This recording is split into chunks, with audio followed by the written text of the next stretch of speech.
जोर करके थोड़ा क्रोध दिखाकर कहते हैं, धनुष चढ़ाई कहा तब जारी करो पुरछारी, व्याकुल नगर देखी तब आयो बाली कुमार। लक्ष्मण जी गए और क्रोधित होकर सबसे बोले कि अभी बाण चढ़ा करके नगर को भस्म कर दूंगा। तब बालीपुत्र अंगद जी पास में आए और लपक करके लक्ष्मण जी को चरण वंदना किए। चरण नाई सुर विनती किन्ही, लक्ष्मण अभय बाह तहि दिन्ही। आकर के बाली तनय अंगद जी विनती किए और उनको उनके पिताजी का तो राम जी वध कर चुके ही थे। अब ऐसा पीड़ित व्यक्ति वो याद लेकर के आकर विनय करे तो श्रेष्ठ लोग सहज ही द्रवित हो जाते हैं। लक्ष्मण जी ने उन्हें अभय दान किया। क्रोध बंत लक्ष्मण सुनि काना, कहाँ कपीस अति भया कुलाना। और इधर जब लोगों के मुख से सुग्रीव सुने लक्ष्मण जी क्रोधित हैं, तब मन में बहुत डरे, क्योंकि राम जी का प्रताप वे अपनी आंखों से देख चुके थे। इसलिए अब क्या करें, उनके सचिव अंतरंग हनुमान जी हैं और उनको कहते हैं, सुनो हनुमंत संग लय तारा, कर विनती समझाओ कुमारा। तारा सहित जाई हनुमाना, चरण बंदे प्रभु सुजस बखाना। सुग्रीव खुद नहीं गए, बोले तारा को लेकर तुम जाओ और उनको मनाओ, बाद में मैं आऊंगा। अब तारा भी दुख की मारी उसके पति की मृत्यु हो गई, इन लोगों के ही, इनके ही बड़े भाई के द्वारा। तब अब भला लक्ष्मण जी उस पर कैसे कोप कर सकते थे, और दूसरी वो महिला भी थी। इसलिए ये नीति चल करके सुग्रीव उसको भेजे और हनुमान जी तारा के सहित जाकर के लक्ष्मण जी की चरण वंदना किए और उनके सुयश की प्रशंसा की। कर विनती मंदिर लय आए, चरण पखारी पलंग बैठाए। तब कपीस चरण निसिरुनावा, गए बुझ लक्ष्मण कंठ लगावा।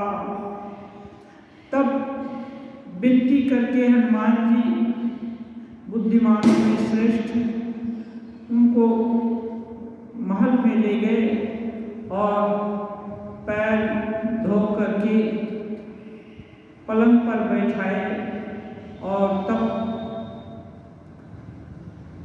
सुग्रीव आकर के लक्ष्मण जी के चरणों में सिर नवाए और लक्ष्मण जी उनको गले से लगाए। नाथ विषय सममद कछु नाही, मुनि मन मोह करई क्षण माही। सुनत विनीत वचन सुख पावा, लक्ष्मण ते बहु विधि समझावा। पवन तनय सब कथा सुनाई, जे विधि गए दूत समुदाय। अब स्पष्ट रूप से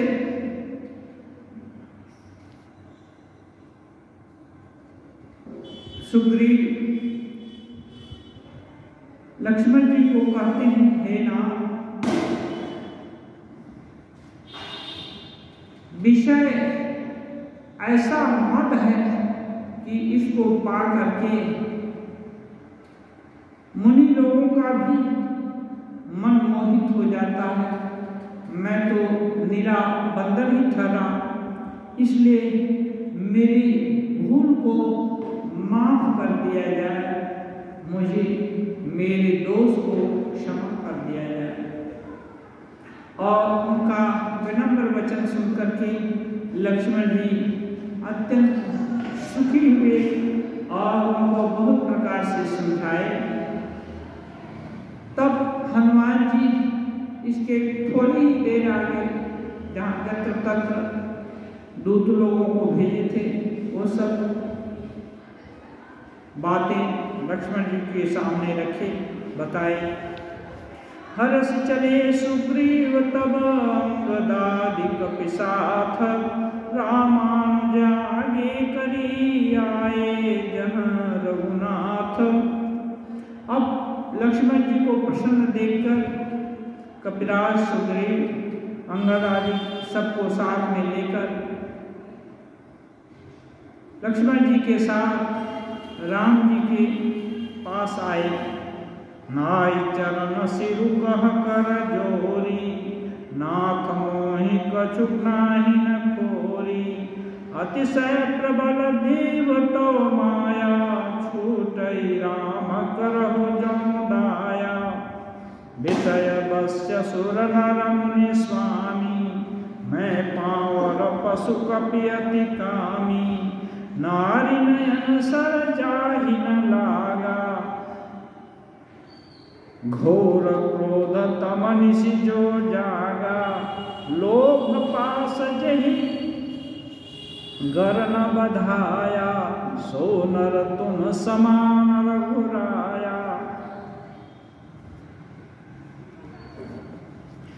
जाकर के सिर झुका करके प्रणाम करके कपिराज सुग्रीव राम जी को कहते हैं, हे नाथ, मेरा कोई दोष नहीं है। अतिशय प्रबल देव तो माया, हे देव तक आप तो साधारण मनुष्य नहीं हैं, आप अंतर्यामी हो, भगवान हो। आपकी माया के वशीभूत सब जीव जगत है। छूटे राम करहु जो दाया। हे राम जी, आप जिस पर दया करते हो उसको ही यह आपकी माया छोड़ सकती है। विषय के बस सभी देवता, मनुष्य, मुनि और ज्ञानी सभी लोग विषय के सबको विषय पराभूत कर देते हैं, और मैं तो पामर, पशु और निरा कपि ही हूँ, स्वभाव से ही कामी हूँ। नारी नयन सर जाहि न लागा। अब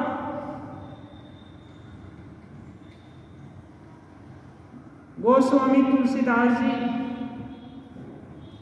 सुग्रीव के मुख से यह कहला देते हैं कि हे प्रभु, स्त्रियों का जो आकर्षणीय नैन है, उनका काम मार जिसको कभी नहीं लगा, जो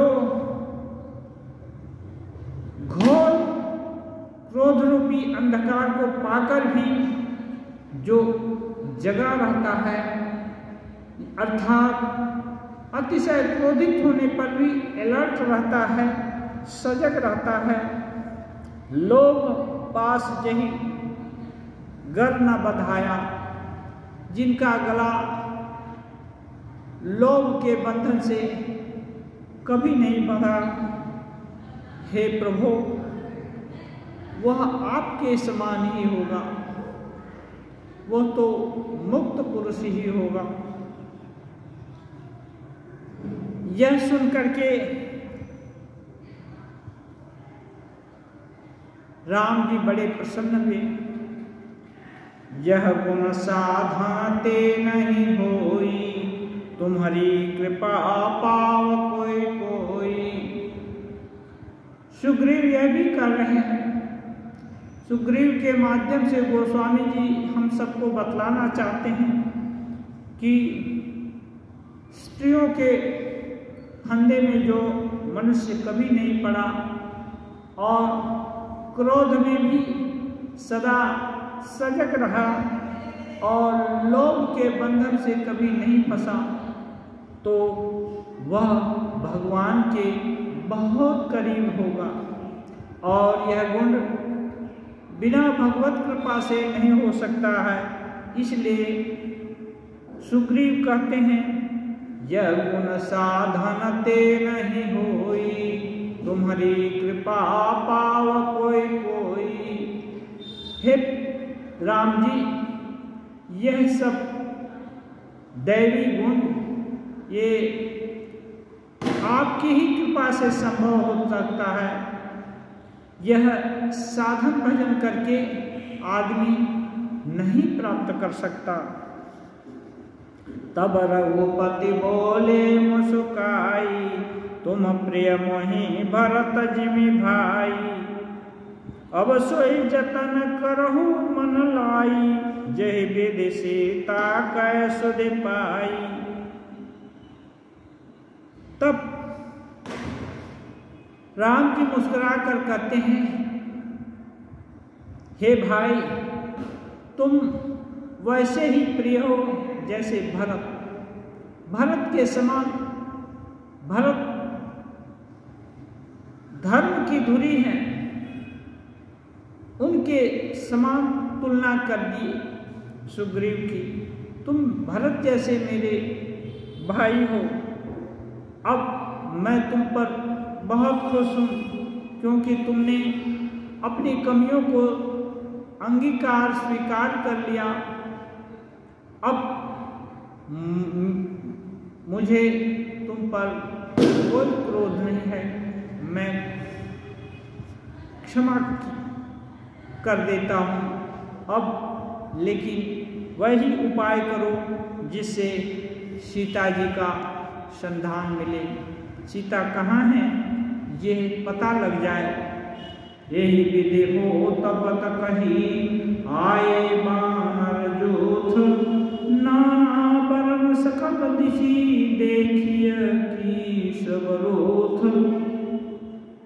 इस प्रकार राम जी सुग्रीव आदि की बातचीत हो ही रही थी कि जो ही बंदर सुनता कि राम जी के काम के लिए चलना है, वो सभी कूद कूद करके राम जी के पास आने लगे।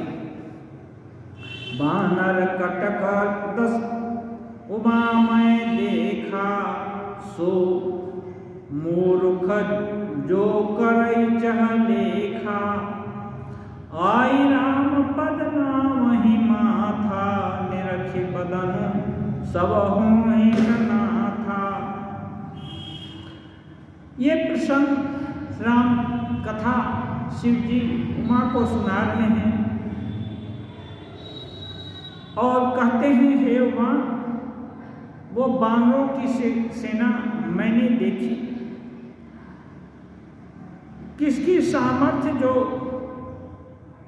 उनकी गिनती कर पाए या उनकी गिनती करने का मूर्ख ही साहस करे। सभी बानर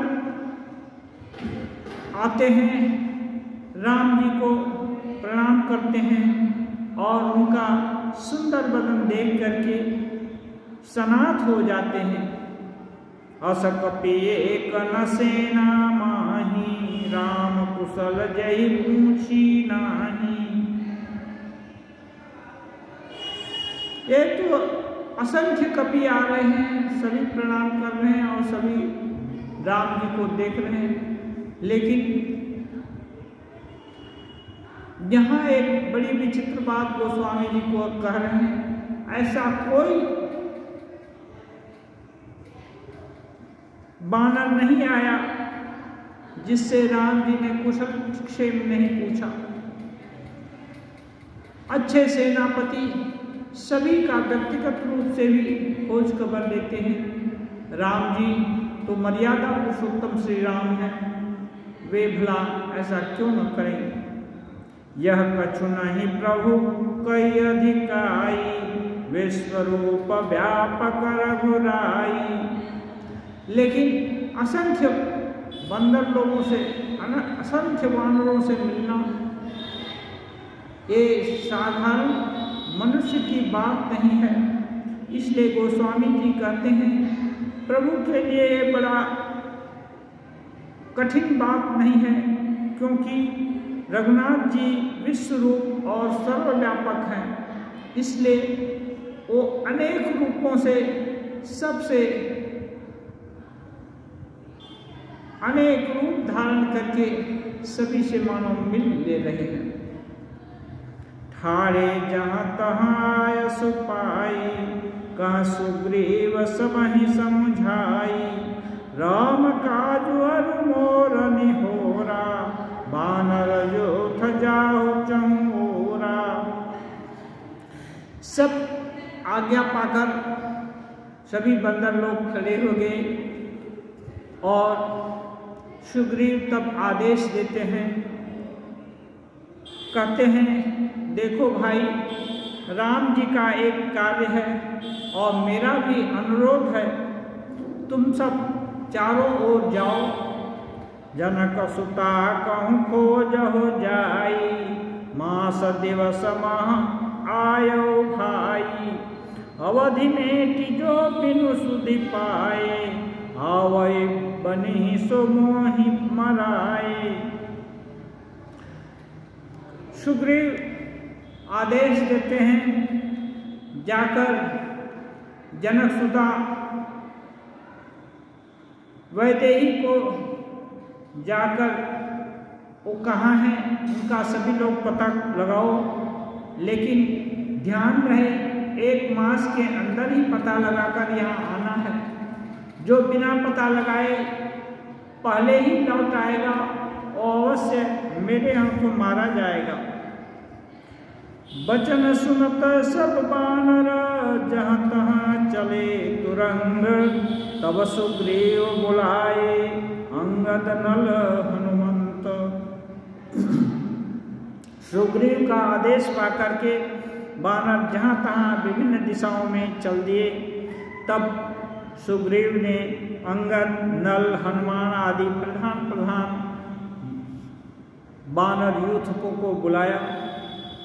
सुनो नील अंगद हनुमाना, जामवंत मति धीर सुजाना। सकल सुभट मिलि दक्षिण जाहो, सीता सुधि पूछें सब काहो। कहते हैं धीर बुद्धिमान चतुर नील, नल, जामवान और हनुमान, आप सब लोग श्रेष्ठ योद्धा मिलकर दक्षिण दिशा में जाओ और सभी से सीता जी का पता पूछो। मन कर्म वचन सो जतन विचारे हो, रामचंद्र कर काज समारे हो। भानु पीठी से यौरागी, स्वामी सर्वभाव छल त्यागी। कह रहे हैं सुग्रीव, मन वचन और कर्म से सीता जी का पता लगाओ और पता लगाने का उपाय सोचो। राम जी का कार्य संपन्न करना है, ये कृत संकल्प हो। सूर्य को पीठ से और अग्नि को हृदय से लगाने यानी सेवन करना चाहिए, परंतु स्वामी की सेवा तो छल छोड़ करके करनी चाहिए, यानी मन वचन कर्म से दृढ़ संकल्पित होकर करनी चाहिए। तजि माया सेय परलोका, मिटहि सकल भव संभव शोका। देह धरे कर यह फल भाई, भजिय राम सब काम बिहाई।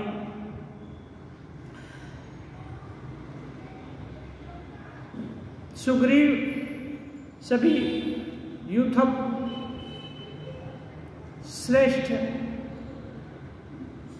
वानर लोगों को कहते हैं, माया यानी विषय आसक्ति को छोड़कर परलोक का सेवन, भगवान के दिव्य भाव की प्राप्ति के लिए भगवत सेवा रूप साधन करना चाहिए, जिससे भवबंधन यानी जन्म मरण से उत्पन्न सारे शोक मिट जाएं। हे भाई, देह धारण करने का यही फल है कि सब कर्मों को छोड़कर श्री राम जी का भजन ही किया जाए। सुग्रीव को अच्छा से मालूम हो गया है कि बाली को एक ही बाण से मारने वाला भगवान को छोड़कर और कोई नहीं हो सकता, इसलिए कह रहे हैं कि उनका कार्य सिर माथे पर रखकर तुम लोग लग जाओ, और यह साधना के अंग के रूप में ही होगा, इससे उनकी कृपा प्राप्त होगी। सोई सोई गुणज्ञ सोई बड़ भागी, जो रघुवीर चरण अनुरागी। आय सुमागी चरण सिरुनाई, चले हरषि सुमिरत रघुराई। सुग्रीव कहते हैं वही गुणवान है और वही भाग्यशाली है जिसका मन क्रम वचन राम जी के चरण में लग गया। यह सब सुन करके वानर शिरोमणि सुग्रीव से आदेश लेकर के हर्षित होकर राम जी का काम करने के लिए चल दिए। पाछे पवन तनय सिरुनावा, जानि काज प्रभु निकट बोलावा। परसा शीस सरोरुह पानी, कर मुद्रिका दीन्हि जन जानी। सबके अंत में हनुमान जी जाकर राम जी के चरणों में सिर नवाते हैं। राम जी उनके सिर पर हाथ फेरते हैं और यह जान करके कि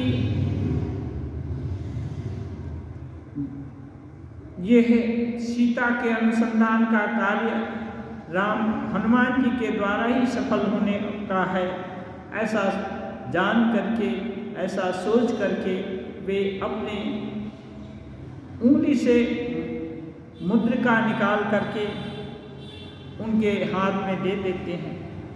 बहु प्रकार सीता ही समझाय हो, कही बल बिरह बेग तुम आय हो।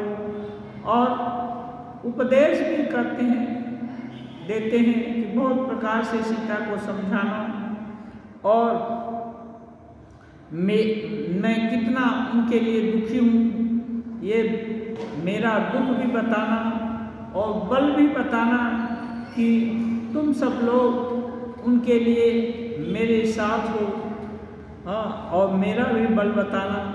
और ऐसा करके उनको ढांढस दिला करके जल्दी से आ जाओ। हनुमत जन्म सुफल करि माना, चले हृदय धरि कृपा निधाना। इतना प्यार, इतना विश्वास जब स्वामी का किसी के ऊपर हो तो उसका दिल गदगद हो जाता है। और हनुमान जी तो थारे बुद्धिमानों में श्रेष्ठ, एक बड़े खुश हुए और राम जी को हृदय में धारण करके प्रस्थान किए।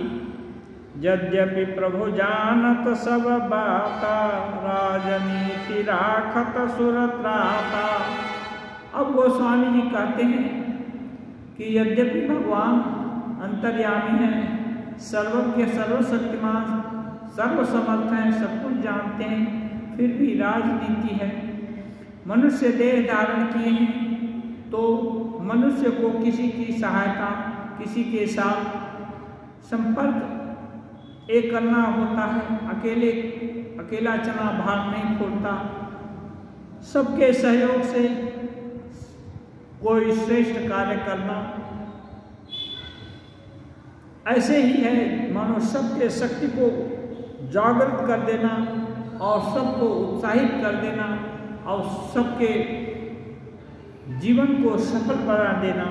श्री राम जी इसी बहाने सभी बानर भालू जितने भी थे सबको काम में लगा देते हैं। एक जोखिम भरा, उत्साहपूर्ण और श्रेष्ठ कार्य, माता का उद्धार। चले सकल बन खोजता, सरिता सर गिरि खोह, राम काज लयलीन मन, बिसरा तन कर छोह। अब सभी के मन में श्री राम जी का काम एकदम प्रबल रूप से उनके मन को अधिकृत कर लिया और वे वन, जंगल, नदी, नाला सब जगह खोज करते हुए आगे बढ़ने लगे। कतहु होई निश्चर से भेंटा, प्राण ले ही एक चपेटा, बहु प्रकार गिरि कानन हे रही, ओ मुनि मिलही ताई सब घेरही। कहते हैं कहीं कहीं राक्षसों से भी भेंट हो जाती है, उनको एक एक चपक देकर ही उनके प्राण मार ले लेते हैं। और बहुत प्रकार से पर्वतों, जंगलों, नदियों में खोजते हैं और यदि कोई मुनि ज्ञानी मिल गया, तपस्वी, तो उनको घेर कर पूछते हैं, मुनि जी बताओ सीता जी कहाँ हो सकती हैं।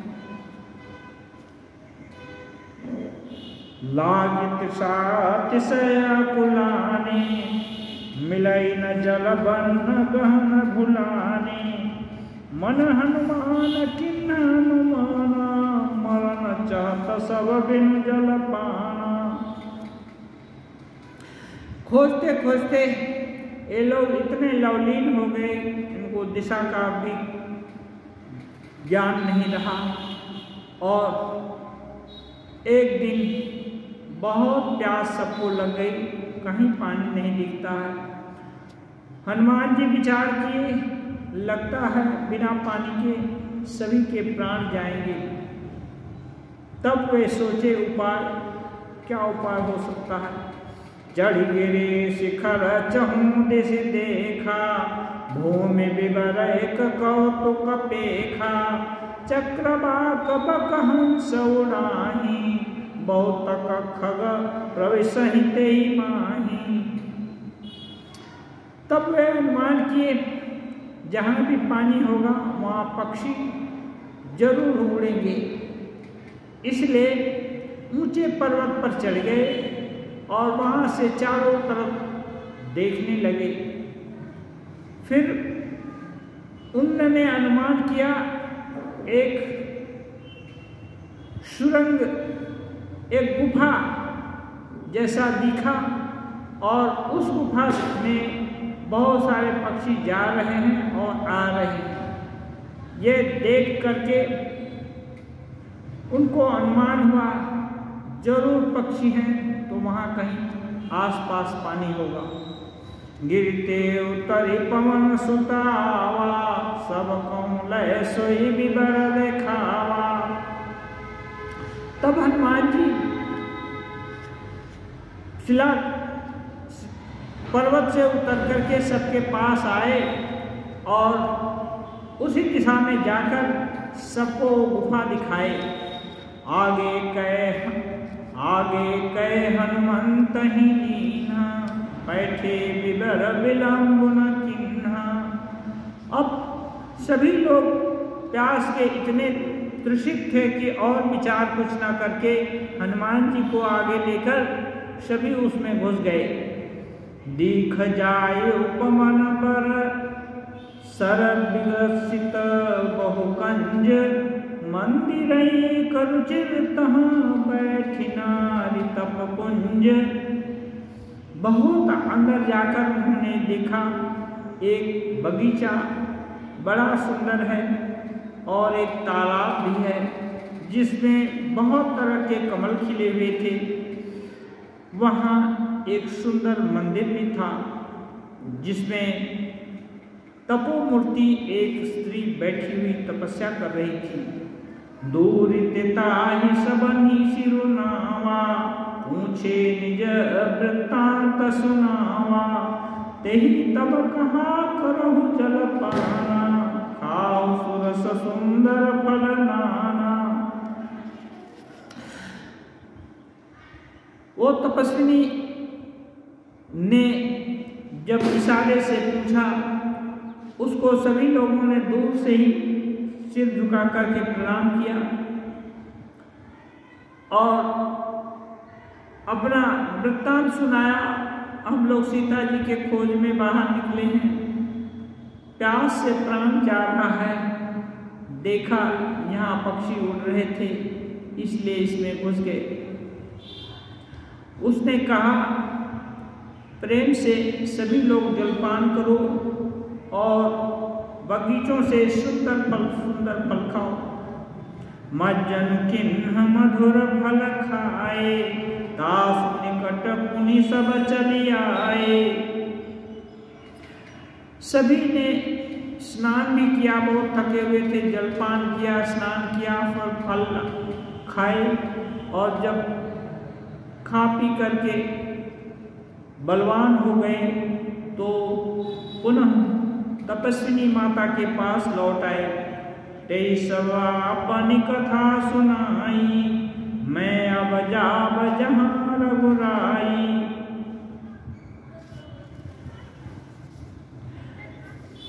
जब सभी वानर लोग स्वस्थ होकर के उनके पास आए तो तपस्विनी माता ने अपनी आप बीती कहानी बनाई और कहा अब मैं श्री रघुनाथ जी के पास जाऊंगी जहाँ वे हैं और अपने योग बल से राम जी के कार्य में थोड़ी सहायता करने के लिए इन लोगों को बोले। मुदहु नयन विवरत जाहु पै हो से तहि जन पछताहु नयन मुदि पुनि देखहि बीरा ठाड़े सकल सिंधु के तीरा। तपस्या से कुछ भी संभव है, तपस्या से ही ब्रह्मा ने सृष्टि की है, तपस्या से ही विष्णु पालन करते हैं और तपस्या से ही शिव जी संहार करते हैं। इसलिए तपस्या के बल से योगिनी माता ये बंदर लोगों को आंख बंद करते ही उस दुस्तर गिर गुहा से बाहर निकाल दिया और ये लोग जब आंख खोले तो देखते हैं सभी लोग समुद्र तट के पास आ गए। सो पुनि गई जहाँ रघुनाथा जाय कमल पदनाय सीमाथा। अब यह योगिनी रघुनाथ जी के पास चली गई और जाकर उनको प्रणाम किया। नाना भांति विनय तेहि किन्ही अनपायनी भगति प्रभु तिन्ही। अब उसने नाना प्रकार से राम जी की चरण वंदना की, प्रार्थना की और श्री राम जी उसको अपनी अनपायनी भक्ति जो कभी लुप्त न होने वाली भक्ति देकर उसको विदा किए। बदली बन सो गई प्रभु आज्ञा धरि शीश उर्धरि राम चरण युग जे बंदत जईश।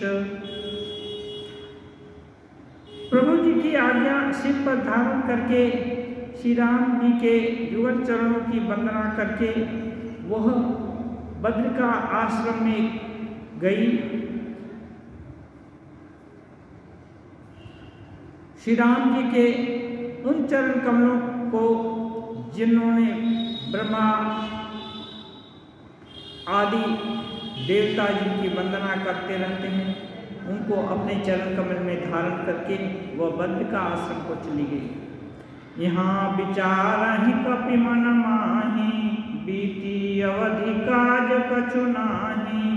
सब मिल कहीं परस्पर बाता, बिनु सुधि लय करब का धाता। अब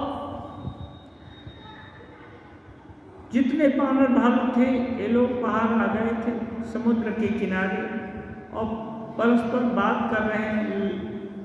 लगता है 1 महीने तो बीत गया, सीता जी का कोई खबर नहीं आया। अब सागर आ गया, यहाँ के बाद तो और कुछ है नहीं। लौट कर हम सुग्रीव से क्या कहेंगे? कहाँ गदलोचन भरी बारी, दोहों प्रकार भई मृत्यु हमारी।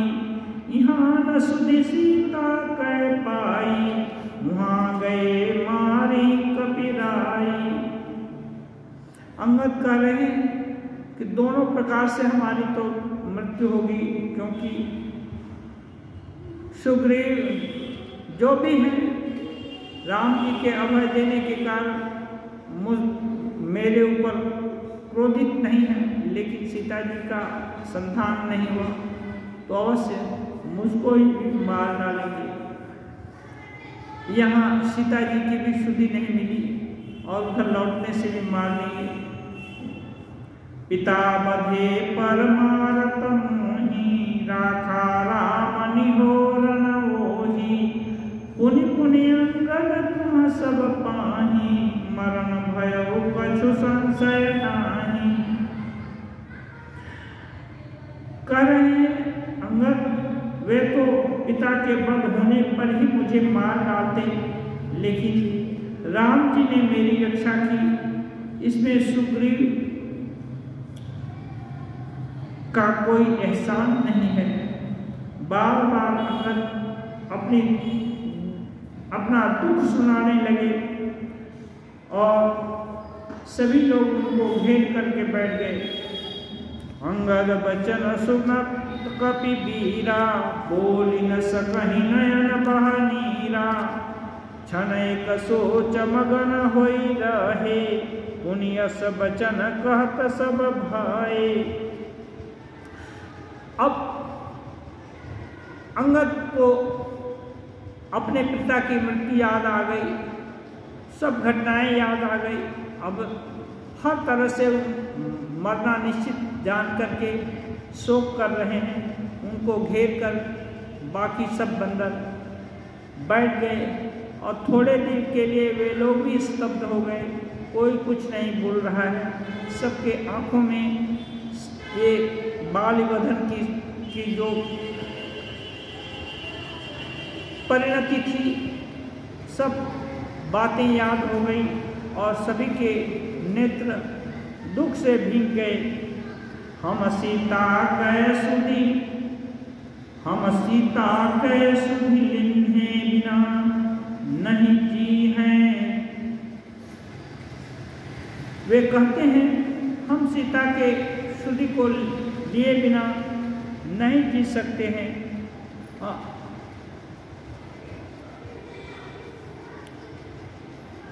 ऐसा कह करके कपि लोग हम सीता के सुधि नहीं जी हैं, युवराज प्रवीण। अस कहि लवन सिंधु तट जाई, बैठे कपि सब दर्भ साई। सभी लोग ठीक किए कि हम सीता की सुधि न पा करके वापस नहीं लौटेंगे, क्योंकि वहाँ जाने से तो सुग्रीव हम लोग को मार ही डालेंगे, फिर वहाँ जाने से क्या लाभ। इसलिए सब लोग संकल्पित होकर के कुशासन बिछा करके वहीं समुद्र तट पर बैठ गए। जामवंत अंगद दुख देखी, कही कथा उपदेश विसेखी। तात राम कौन जन अज जानहूं। अब सभी बंदर भालुओं में ज्येष्ठ और श्रेष्ठ जामवंत जी थे। वो अंगद को समझाने लगे, बेटा दुखी मत हो, यह राम जी का कार्य है और राम जी साधारण मनुष्य नहीं है। उनको तुम निर्गुण ब्रह्म ही समझो, वही सगुण होकर के जो अजन्मा, सर्वशक्तिमान, सर्वज्ञ, सर्वांतर्यामी, सर्वसमर्थ हैं, वही ये मनुष्य रूप धारण करके यहाँ हैं। कहे हमारा बड़ा सौभाग्य है कि हम उनके कार्य में थोड़ा निमित्त बन रहे हैं। हम सब सेवक अति बड़ भागी, संतत सगुण ब्रह्मानुरागी। वो जामवंत जी कह रहे हैं हम सब उनके सेवक हैं, हम बड़े भाग्यवान हैं कि सदा सगुण ब्रह्म में हम अनुराग रखते हैं। वही निर्गुण अज पर ब्रह्म सगुण होकर हमारे पास आए हैं। निज इच्छा प्रभु अवतरई, सुरमही गो द्विज लागी। सगुण उपासक संग तहाँ रहई, मोक्ष सब त्यागी। कहते हैं देवता, पृथ्वी, गौ और ब्राह्मणों के रक्षा के लिए प्रभु अपनी इच्छा से, किसी कर्म बंधन से नहीं, अपनी इच्छा से ही अवतार लिए हैं। सब प्रकार के मोक्षों को त्याग कर जो भी सगुण उपासक साधक हैं, भगवान की सेवा में लगे रहते हैं। यही विधि कथा कहीं बहु भांति, गिरि कंदरा सुनी संपाति।